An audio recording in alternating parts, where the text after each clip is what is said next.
Jananim Saradam Devim Ramakrishnam Jagadgurum Padapadme Tayo Shritva Pranamami Muhurmuhu. So, we will skip a few paragraphs because as Sri Ramakrishna was growing,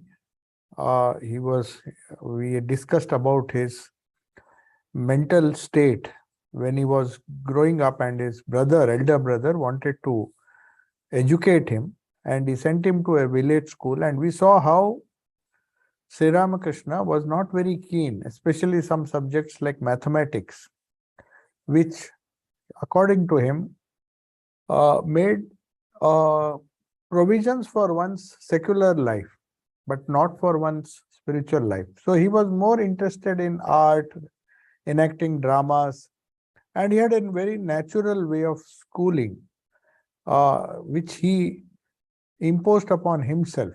It's not that he did not have access to knowledge. Sri Ramakrishna was once asked, "How do you remember so many stories? You never read a single book." We all know that he refused to, though he could read and write, but he did not go to any formal school. And Ram Kumar, his elder brother, also did not force him because he knew his nature. But when he was asked, "How do you remember so many things when you never went to school or never read a single book?" But Sri Ramakrishna mentioned something very significant. He said, "I might not have read, but how much have I heard?" So, in the true tradition of the Vedic rishis, where knowledge is gained by hearing, not just by reading. Reading is a much later development. In civilization, if you see, a lot of importance was given to Shruti. Shruti is the name given for scriptures. So scriptures were always heard. Shruti means Shravana. It has come from Shravana, that is to hear. So scriptures were always heard. They were not read. We could read mathematics, we could read the other secular subjects, but Shrutis are to be heard.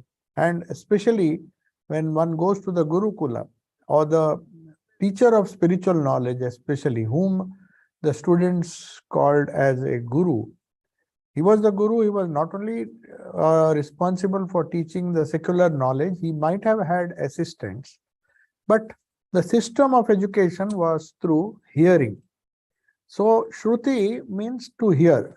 So Sri Ramakrishna had a wonderful access to knowledge through oral means. Because in his village, because it was on the way to Puri, a lot of sadhus and a lot of holy men used to pass. And you all know, in rural Bengal in those days, as it was in the other parts of the country, unfortunately, the Western system of education introduced by Macaulay, ironically, in the same year, 1836, as Sri Ramakrishna was born. Maybe it is a coincidence, but it is seen that after the formal type of education was imposed upon India, the examination system, the written examination system, where everything, more importance was given to reading rather than reading and writing, rather than hearing. But for some reason, our ancient tradition was not only secular, many things were taught by through auditory means. I mean, the guru used to explain certain things to the disciple, and very often he had to memorize them. If suppose grammar had to be taught, all the sutras, the small sutras, had to be memorized first, and then he will explain the meaning of the sutras, how to apply them. So practically, writing was reduced to a minimum, very big minimum. And that is why Sri Ramakrishna also, you'll see, true to the Vedic tradition, he refused to learn too much of reading and writing, though it would be wrong to say that he did not know to read and write. He had a beautiful handwriting. In fact, we can see his manuscript. I mean, he had copied certain books from our scriptures in his own hand. So he could read and write, but he did not give much importance. And his elder brother Ram Kumar also, who was, because after the passing away of his father, he was the one who was responsible for Sri Ramakrishna's education and everything.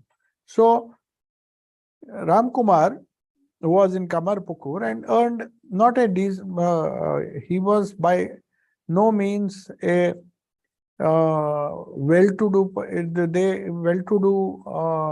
grahastha householder. He had to go from house to house to do some rituals to earn a little bit of money, and his knowledge of scriptures helped him to, as a Brahmin in almost all the villages, Brahmins earn their living by the gifts they get, or maybe which even Ramkumar used to refuse because they belong to a high class of Brahmin who did not do all the rituals like Shraddha when a person or birth ceremonies. They only did pure puja or worship in different temples and other things, and that way they were given some kind of gift in kind. Not maybe they were not given money for that, but some rice and other things would be given. And with that, he was somehow managing his own family and brother, and they were all staying together. And his mother, Chandramani Devi, was alive. So his income after, but unfortunately, Ram Kumar's wife died, and that forced his misery and misfortune continued unabated, because as it was, he was earning very less. His income, which consisted of just gifts and collections for performing some kind of rituals, they dwindled. And day by day, his financial condition worsened. Because in the village, there is a limit to how much a Brahmin or a person who was doing this kind of rituals can earn. There was a limit to that. And he never used unfair means to earn his money. He was a very truthful person, like his father Kshudiram, Sri Ramakrishna's father. So naturally, he was not earning much money, and there was some sufficient income. The small piece of land given by Khudiram's, Sri Ramakrishna's father's friend, that was enough to grow some rice, and at least they were not having any shortage of food, at least in the house. But the family suffered, they say, the biographer says, Swami Shardanji says, there was an acute shortage of clothes and other everyday necessities, though they had enough food.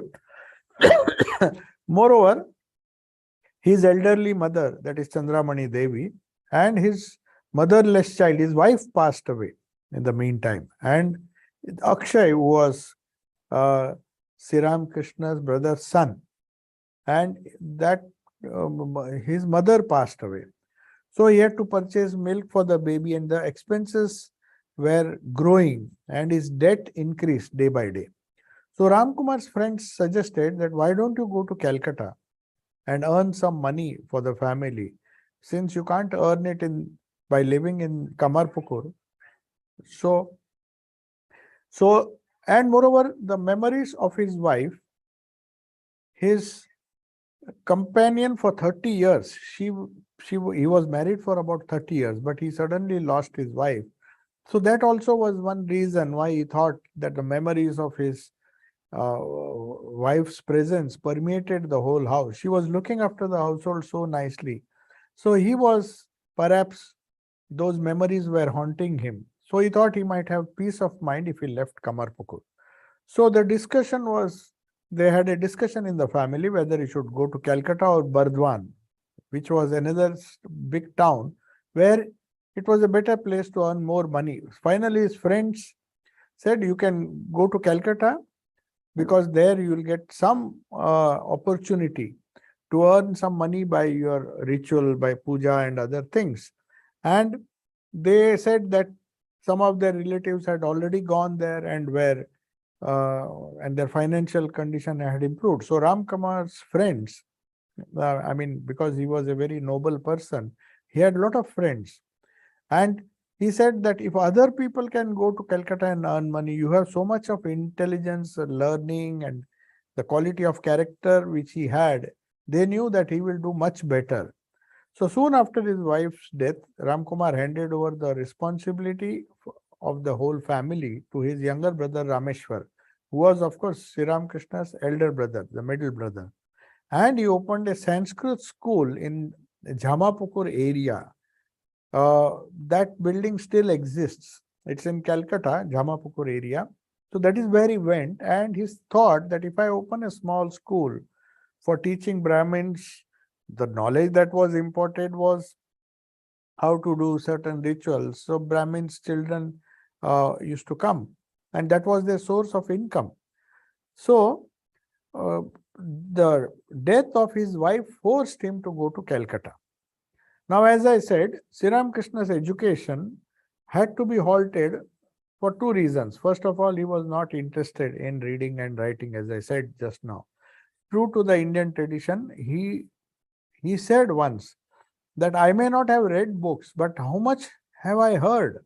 So the bauls and the jatras and every month some festival or the other would be arranged in the villages, and people from different parts of India or different parts of Bengal, they used to come and sing, enact these dramas on Ramayana, Mahabharata, and many other spiritual texts.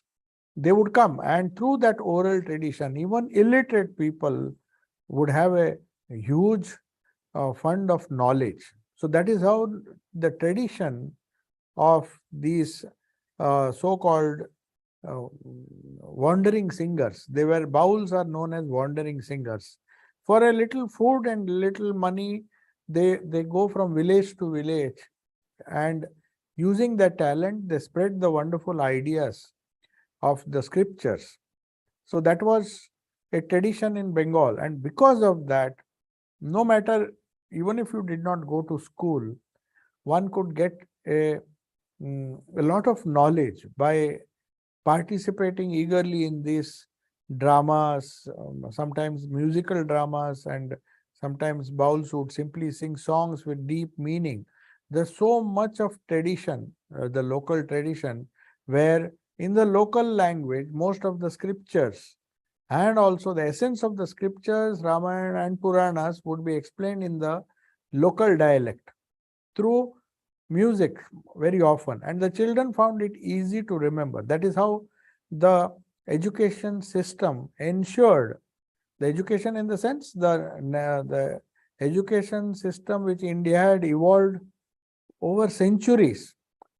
Fortunately, the system of British education was just being introduced when Sri Ramakrishna came. So he was saved from the impact of that.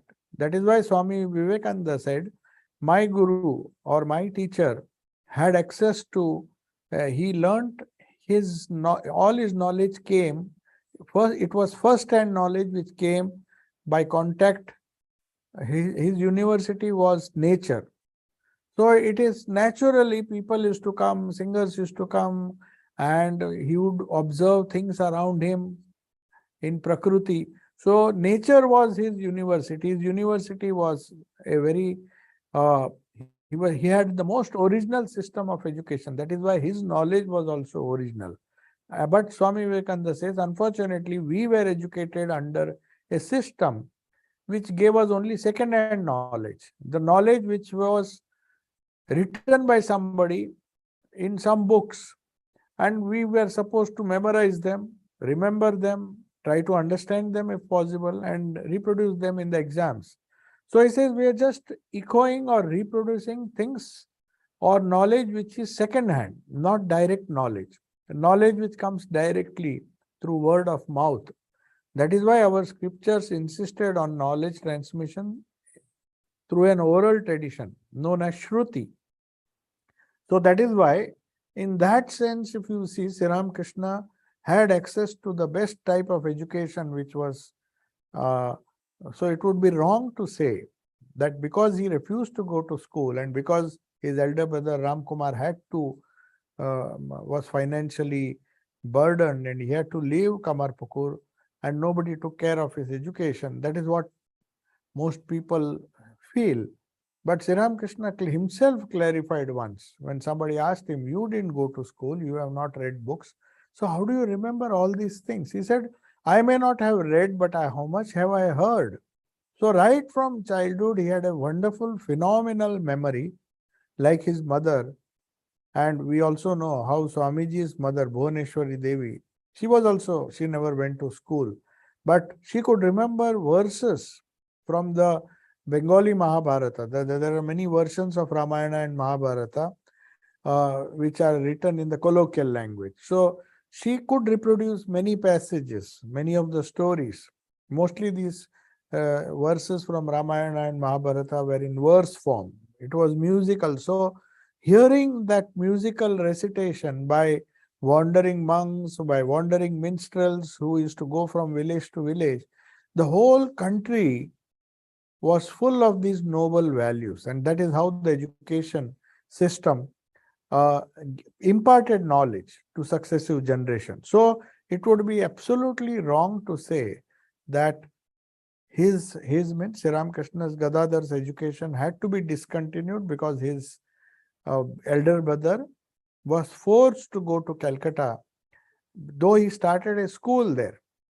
And later on, we'll see how he wanted Sri Ramakrishna to come and at least attend that school which he ran, so that he learned the rudiments of ritual worship, and that would enable him to earn a living. He was worried if Sri Ramakrishna just plays around.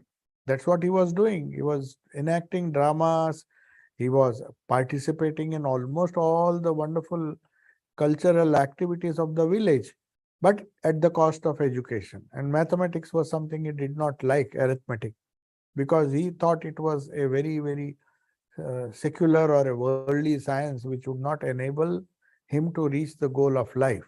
So we see that after Ramkumar's death, his the wife of Ramkumar, after she died, Chandra Devi herself, though she was very old, Sri Ramakrishna's mother, we all know that Sri Ramakrishna was born when Chandra Devi was quite old. So she herself had to assume the responsibility for all the household work, because her daughter-in-law, that is Ramkumar's wife, had died, leaving a child behind, Akshay. So to bring up the whole family, Ramkumar's son Akshay, Rameshwar, the younger brother of Ramkumar, who was Sri Ramakrishna's elder brother, was also married at a very young age. They used to marry. But she was so young that she was not able to provide any assistance to the whole joint family. Though she was there, but she was too young. So the old lady, Sri Ramakrishna's mother, had to work hard, because she was the only elderly lady in the family, to bring up Ramkumar's son Akshay, because Ramkumar had gone and he could not possibly take his son with him. Who will bring him up? So poor Chandra Devi, apart from looking after Sri Ramakrishna, who was very young at that time, of course Akshay was much younger, he was just a baby. So she had to do almost everything single-handedly. She had lost her husband Kshudiram, Sri Ramakrishna's father, long ago. And then she had a daughter-in-law who was looking after the house very well, Ramkumar's, but unfortunately she died. And they had this Raghuvir, their Ishta Devata, whom every day puja had to be done, cooking had to be done, caring for Akshay, serving Raghuvir. Raghuvir, Sheela, Sri Ramakrishna's father, got that Sheela in a miraculous way. We discussed that. And that puja, he was very particular that the ritualistic worship associated with Raghuvir, their family deity, or their Ishta Devata, should never suffer, whatever be their financial condition. They were very particular. So the whole responsibility, single-handedly, Chandra Devi, that is Chandramani Devi, Sri Ramakrishna's aged mother, had to, she had to do practically everything, like cooking, doing the household work, serving Raghuvir, caring for this baby Akshay, who's motherless child. And at the age of 58, she was 58 already at that time, but accepting it as the will of Raghuvir, or Ishtadevata, said it is Laghuvir's will that I have to. She carried on this very difficult task without any complaint. But of course, Sri Ramakrishna, now you see, as Ramkumar went away, financial responsibility of the family fell on the younger brother. I mean, Ramkumar's younger brother, Sri Ramakrishna's elder brother, Rameshwar. So he had to seriously consider. Now, suddenly the whole responsibility came. Of course, his mother was there to look after the house, but who will earn money? Though he was very well educated, he also was a bit, I mean, he never earned much money. His elder brother's income was enough for them because their needs were few. They were very frugal. They never spent too much of money. So he had a, just like Sri Ramakrishna, Rameshwar was also very keen to meet the wandering monks or spiritual aspirants who always used to flow. Kamarpukur was on the way to Puri. So people from North India and people from Eastern India, they all used to come to Calcutta, come, and from Calcutta they used to go to Kamarpukur and then go south to Bardwan and all these places, because most of these people traveled on foot or maybe some trains, but the train would not go beyond Calcutta. There were very few trains and maybe they didn't have money. So, lot of wandering monks and spiritual aspirants used to come to Kamarpukur village. And like Sri Ramakrishna, who was right from childhood very keen to serve these monks, and in return they used to teach him wonderful things. That is how he got his education. So Rameshwar was also like that. He was always serving these monks. So he was not very keen to earn money. He would spend so much time with them that, and he never hesitated to spend money for their seva, because it was so difficult for these wandering minstrels that they depended on the charity of the villagers where they visited. Every night they would be forced to stay in a village a few nights, and the villagers would all come together and serve these people. And Rameshwar, the younger brother of Ramkumar, was very keen, and Sri Ramakrishna also liked to serve these monks. So there was so much of debt. Instead of repaying that debt, the debt increased. And he would spend more than, unlike his elder brother, who was very frugal, after his going away, Rameshwar had a strange habit of spending without even bothering where the money will come from. So here the author writes, Swami Shardananji writes, that he would spend more than he would earn, led a very carefree life, serving these monks without even bothering how much money, how much debt he had. And if he was asked, he used to always say, Raghuvir will provide. My Ishta will somehow provide everything. So that was the attitude. So you can understand. But Rameshwar at the same time loved his younger brother Ramakrishna very dearly. But though he did not force him to study, he did not even, like his elder brother, he did not ask him how he was progressing in his studies. Because in those days, there was no formal schooling. They used to go to school and people never knew whether they went to school or went to play somewhere. So he was himself struggling to earn money, so he could not bother about his Gadadhar, that is Sri Ramakrishna's education. So, but seeing his wonderful spiritual development at such an early age, that he knew that Sri Ramakrishna was not like ordinary householders. Even if he did not have an education, his horoscope, which his father Kshudiram had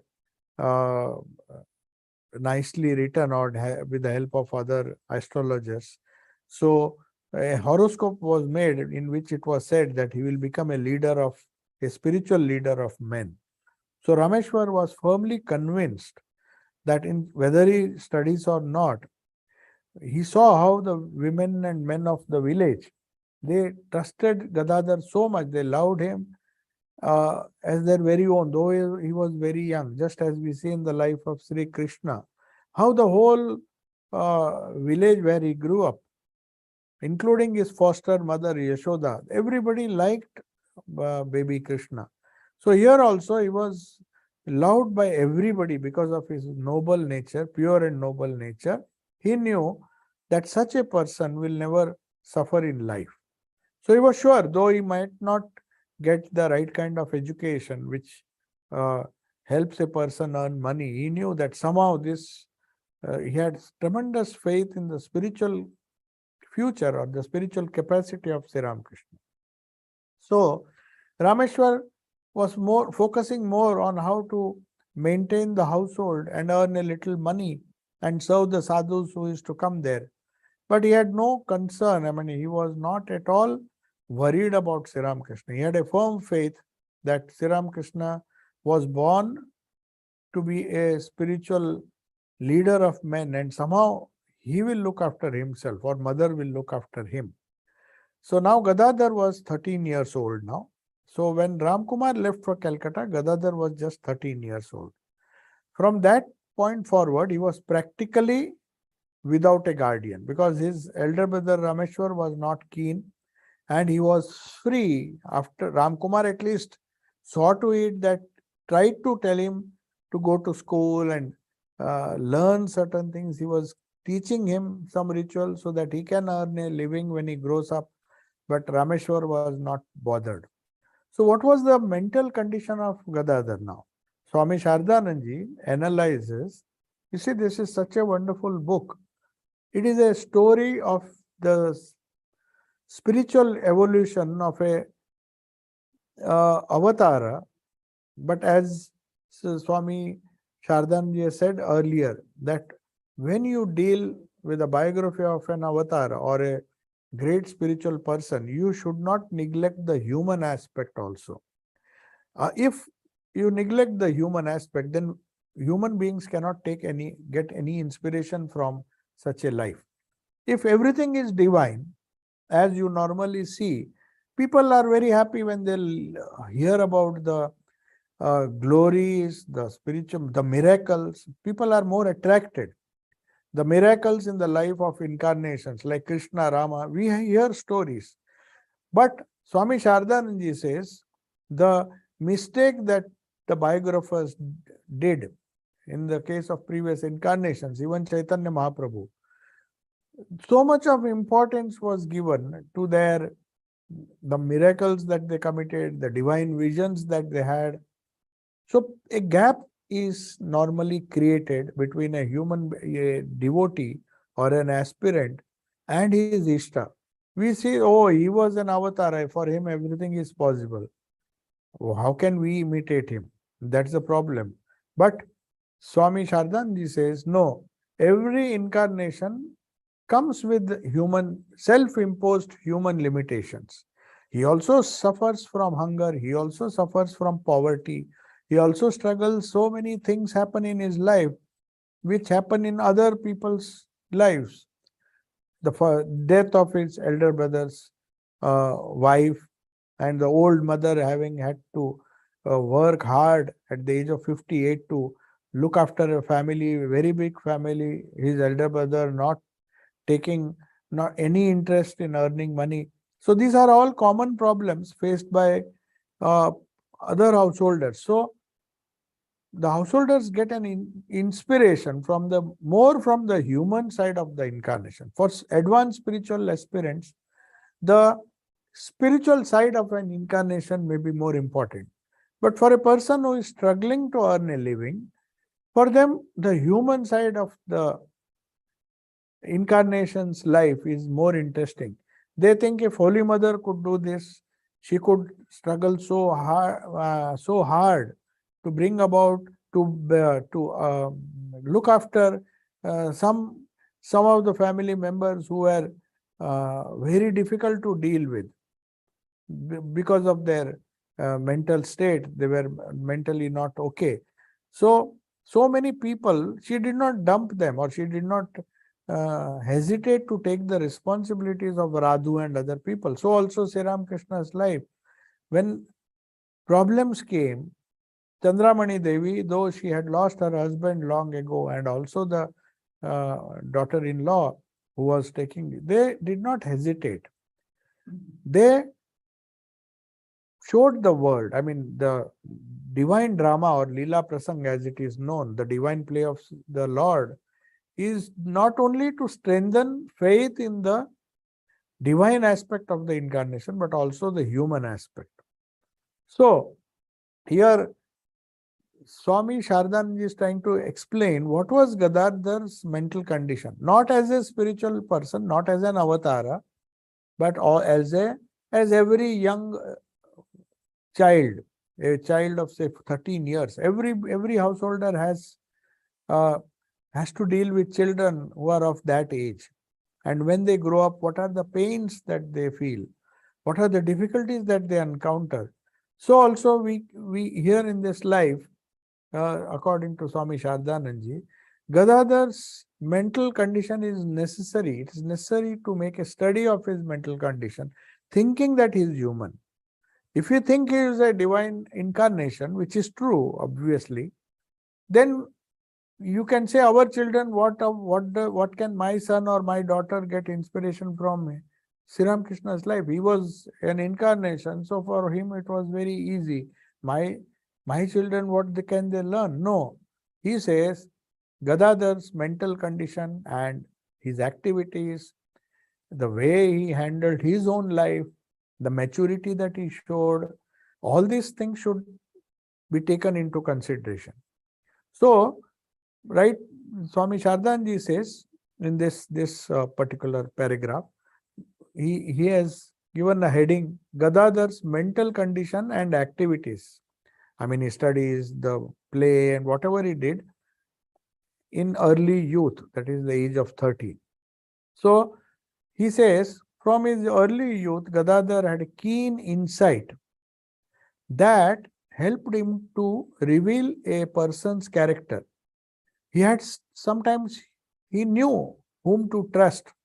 He had that strange intuition which he developed because of his pure nature. It did not take him long to understand that people seek a formal education and advanced degree to enjoy worldly pleasures. So he didn't read this from the books. He saw.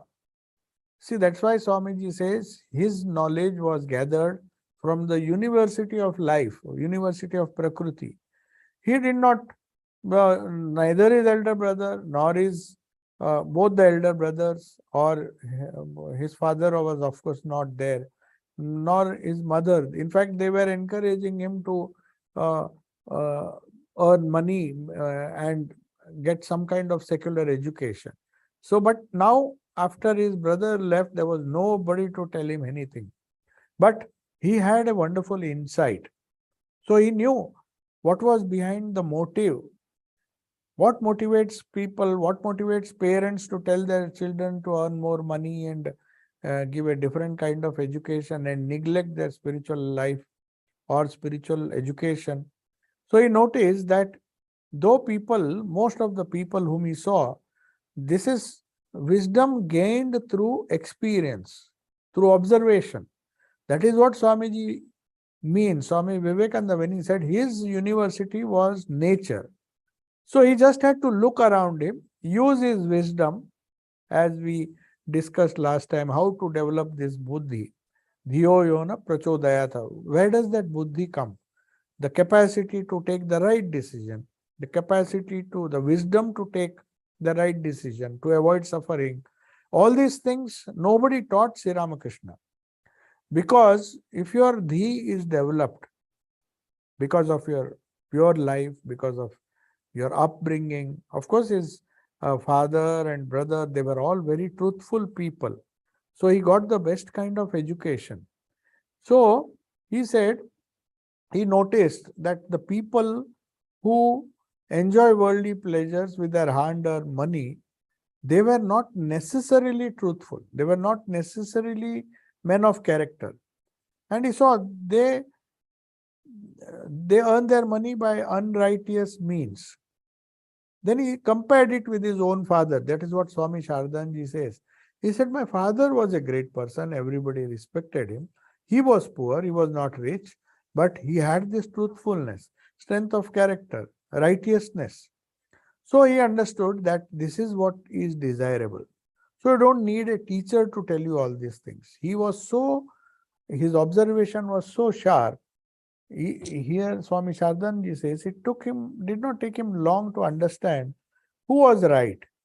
Was his father who was respected by the whole village, not only village, several villages, everybody respected his father. Why was he respected? He didn't have much money.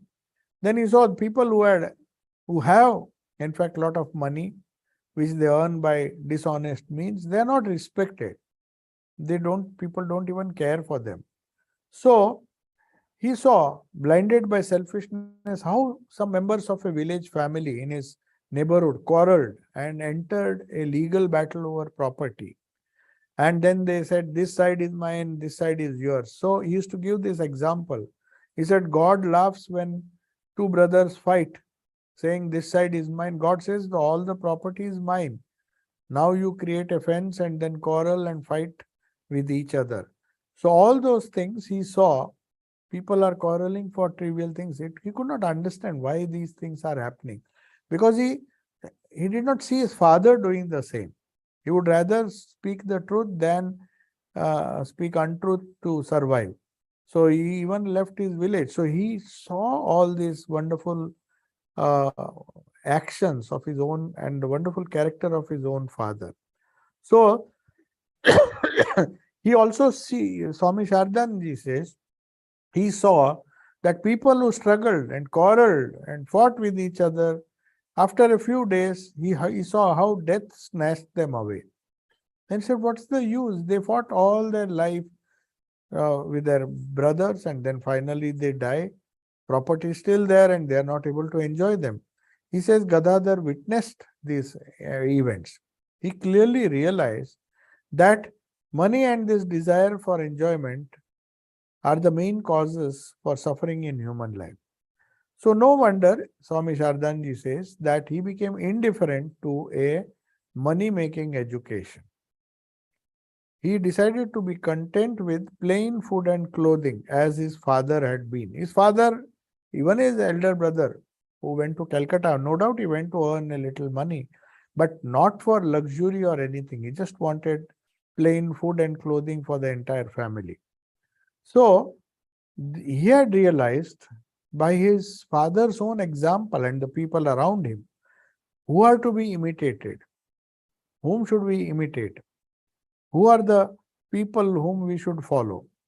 So the prime goal of human life, as his father had taught him, his elder brother had taught him, to attain love for God by serving him, serving the Ishta, serving Raghuvir, of which they did in their own way. So he realized that once we assure that we have plain food and clothing to somehow survive, that would be more than enough. We can spend the rest of the time considering attaining love for God as the primary goal of life. Now, however, Gadadhar did attend school nearly every day. People think that he never went to school, but he went there. But what he did is very important, very interesting. He almost went every day to school. He didn't like certain subjects, but he went because he enjoyed the company of his friends. But he spent more time in worship of Raghuvir and in assisting his mother with the household to relieve her burden. He stayed at home the greater part of the day. So he felt that if my mother is working so hard doing puja, he said, why can't I help them? Why can't I help the other members of the family? If I spend a lot of time in the school, which is of no use for me, I would rather spend that time giving a helping hand to my mother. So most of his time was spent at home, though he went to school. If at all he went to school, he went to learn, mix with his friends, enact dramas, hear some spiritual talk wherever it was being enacted, some dramas and other spiritual events which were taking place. Now, since he was at home, a lot of village women. We see the same thing in the life of Sri Krishna also. The gopis who were married women who used to come, and because Sri Krishna was hardly 13 or 14, like Gadadhar is here, they used to come and they found this child to be so attractive that after finishing their housework, most of these women would come and help Chandra Devi.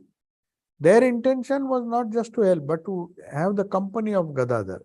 Seeing Sri Ramakrishna or Gadadhar there, they would ask him to sing or read religious stories to them. He tried his utmost. He was a very good singer and he had a phenomenal memory. So he could recite, tell religious stories, whatever he had heard, and he could even enact these dramas, sing. So if they found that Gadadhar was busy helping his mother, they used to lend a hand and say, we will finish the work, help your mother finish the work so that we can listen to your songs. He was such an attractive boy at the age of 14 that they would rush to finish Chandra Devi's work. That way, the whole village women somehow got an opportunity to enjoy the company of Sri Ramakrishna and hear wonderful truths right from childhood. And in the process, in return, they helped Chandra Devi in her daily tasks. They used to quickly help her to finish the routine work of the household so that they could hear Gadadhar recite stories from the Purana, sing the songs, and it was a part of his daily routine. The women enjoyed it so much. The village women, who were householders, of course, they would quickly finish their household work, as we find. Many people do not understand the wonderful role the gopis played in Sri Krishna's life. People do not know that Sri Krishna was hardly 13 or 14 years old, like Gadadhar was here.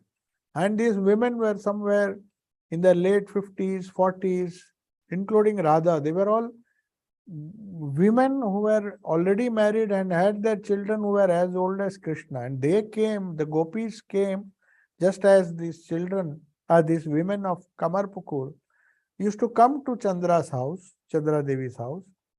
And since they saw Gadadhar busy helping his mother, they said, we will help you. We'll finish the daily routine, whatever routine work is there, so that you can spare some time for us, sing songs and recite these stories. So in that way, Chandramani Devi, it became very easy for her. So besides narrating these stories, Gadadhar used to entertain these great women devotees who used to come in various ways.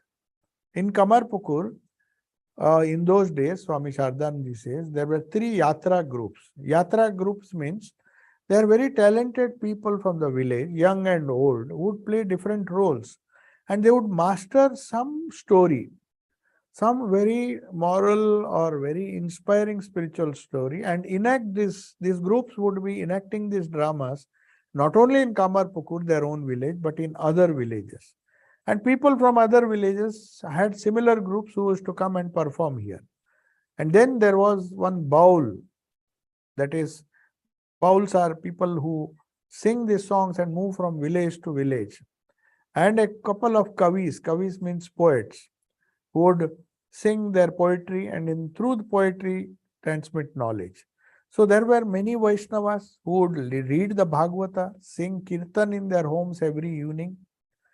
So Sri Ramakrishna, from his childhood, wherever there was some nice recital or some devotional program, he used to go.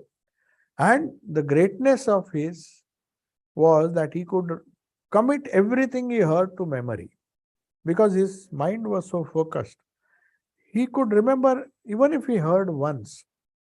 He had a phenomenal memory because his mind was one-pointed, so much focused on the goal of life. So to entertain the women, he used to hear from these groups, from different, sometimes he used to go to neighboring village also. And someday he would himself enact the drama with his friends. He used to train his friends and enact the drama, which he learned from these elderly people of the theatrical group. They were definitely elder than him, but this Gadadhar had the knack of not only enacting but training a group to enact these dramas. But other days he would sing, even he was alone, he would sing baul songs which he heard. Other days he would recite the compositions of these poets or sing kirtan. So sometimes while enacting a play, it is said that he would himself act the role of all the characters, because he would not get friends who would help him in playing the other roles. So on one side, he'll play the role of one person in that drama, and he would enact all the roles, one person enacting, and change his voice. He could imitate the women's voice also.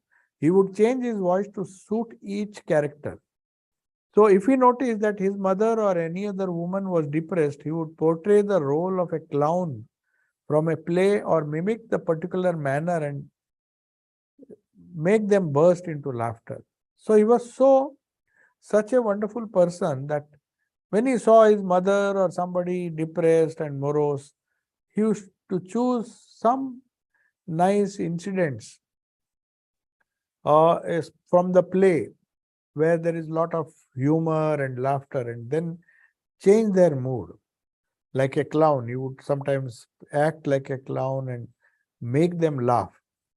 So Gadadhar, we see, as he was growing up, though he did not have much of formal education, he exerted, like Krishna did in his childhood days, an immense influence over the village women. Because men were normally busy with their earning money, with their profession. Women had a lot of spare time, and they used to quickly finish the work like the gopis did in Vrindavan and come and help Gadadhar's mother, Chandramani Devi, so that they can take him and enjoy his wonderful dramas, songs, and other things. So they had already heard, these village women, they just did not come to Sri Ramakrishna without any intuition or without any reason. They had already heard about the wonderful dreams that he had right from childhood, the visions that his parents had before he was born. So on many occasions they had seen how how a transformation came over Gadadhar whenever he was enacting dramas. Even in childhood, he used to go into samadhi sometimes in a very highly in divine ecstasy. He would sing these songs and go into a deep contemplation. All those things made these people, especially the women who were troubled, had trials and tribulations in their own house, they used to come here to get some spiritual inspiration right from his childhood. So his ministration did not begin after he was after he practiced sadhana, but even before that, directly or indirectly, devotees, I mean women, especially women, used to flock to him.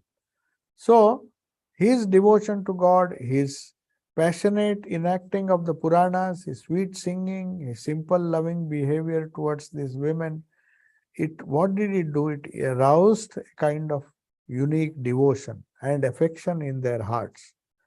So we also know that there was a neighbor, very rich neighbor.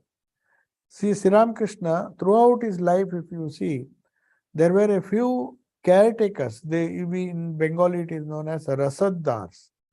Rasaddars means those people who take care of the material needs of an incarnation or any great saint. You see, it's God's arrangement that if you don't help yourself, God will help you. And he helps through people who are automatically or in a strange way attracted, like Mathur Babu. When he grew up, it was Mathur Babu in Dakshineshwar. Then we had Rani Rasmani. They were all rich people. Similarly, in Kamarpukur itself, there was this Dharmadas Laha, who was a big businessman, and Prasanna Mai and other elderly women.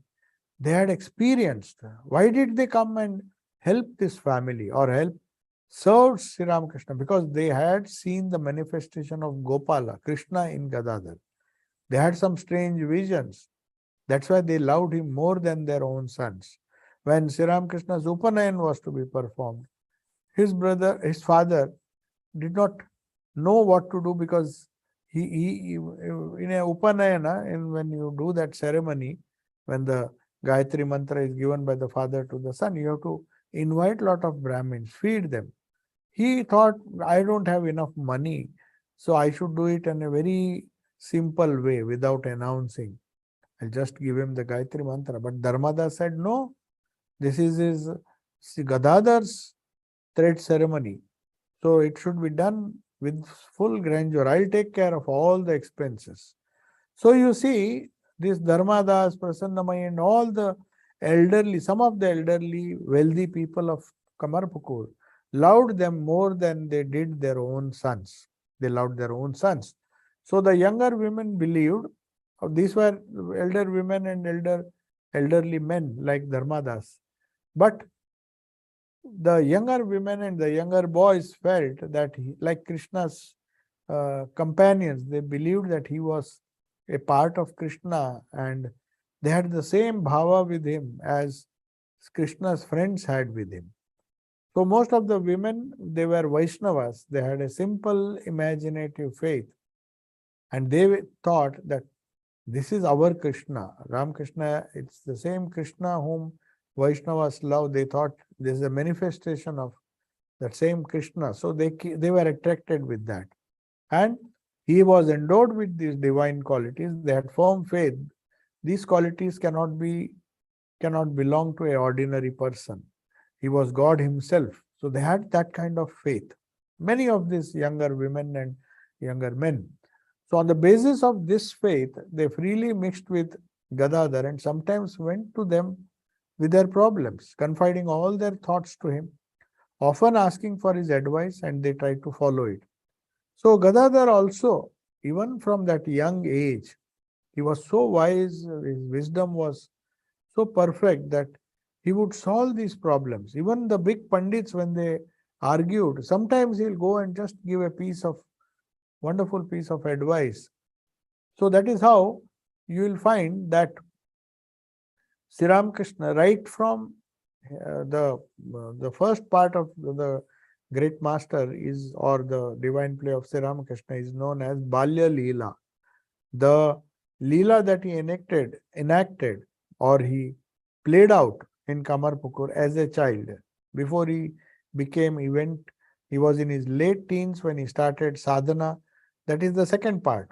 It is known as Sadak Bhav. So the second part which will begin, which has a wonderful introduction by Swami Sardhananji. What is sadhana? What is sadhaka? That is a very important part of Leela Prasang, because especially those who want to take initiation, those who seek spiritual initiation, want to mold them their spiritual lives on the basis of on following Sri Ramakrishna, they need to definitely read the second chapter, with second volume actually. There were 5 volumes. The second volume is known as Sadhaka Bhava. So what all things are necessary for a spiritual aspirant? How should he progress? So by discussing Sri Ramakrishna's life, Swami Sardhananji has shown that this is what they came to demonstrate. So if you have him as an ideal, then you have to know how he did his sadhana. That's the reason why just taking a mantra or taking a system of sadhana will not help unless it is fully backed. I'm not saying you have to read the biographies of all the saints of the world. You have to be well versed with a detailed biography, not a simple small life of Sri Ramakrishna. That will not help. Along with his message, which is in the gospel, you have to have a thorough knowledge of this Leela Prasang or the divine play of Sri Ramakrishna. Because what will you meditate upon? What will we meditate upon? We have been given mantras by our gurus, but mantras is one part of the sadhana. What about the rest of the time when we have spare time? We have to understand and meditate on the divine Leela, because that is also part of our sadhana.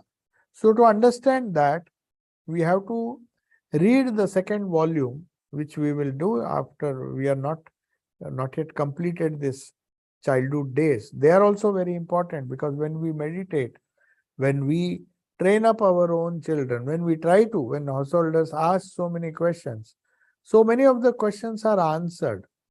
How did Sri Ramakrishna's parents train him? How did his elder brother train him? How did he advise people in the gospel to train their children when they came with their problems? So not only his own life, but his teachings in the light of his own life, they have to be understood and studied if one has to benefit from the sadhana that one is attempting in life. Otherwise, if it is done in a mechanical way, as many people, they don't even seem to have time to read or understand the great master. No doubt it's a big book, there are 5 volumes, but there are several paragraphs or several portions of the great master, without reading which the sadhana that a initiated disciple does will not bear that much fruit.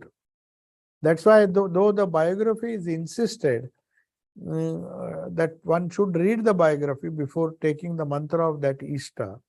If you don't know anything about Ramayana or Rama, and you take Rama mantra and you repeat it, then the effect will not be so much. Of course, there is an intrinsic power in the name itself. That will be there. But apart from that, if you know the ideas or the life and message behind the name, behind your Ishta Devata, if that is done, then one can really benefit from one sadhana. Then the progress is faster. And sadhana also becomes very interesting if it is backed by a deep study of the life and message of the Ishta Devata or incarnation on whom we are meditating. So to know Rama is to read his biography, read his teachings in the light of his life, and then meditate on him as per the idea that we get by a deep reading. It's not enough if we read once. When we read again and again, hear again and again these wonderful incidents of his life, we get more material for meditation. When our mind is restless, if we just think of it, it calms it down. Then you are in a stage where one can do meditation and do japa. So it is absolutely essential to combine our sadhana or the japa with the study, a deep study, an in-depth study of the life and message of the Ishta or Sri Ramakrishna, which we are doing on Sunday. We have chosen it Sunday. We have chosen Sunday because that is a day when everybody, unless they keep themselves busy in other things, everybody has time.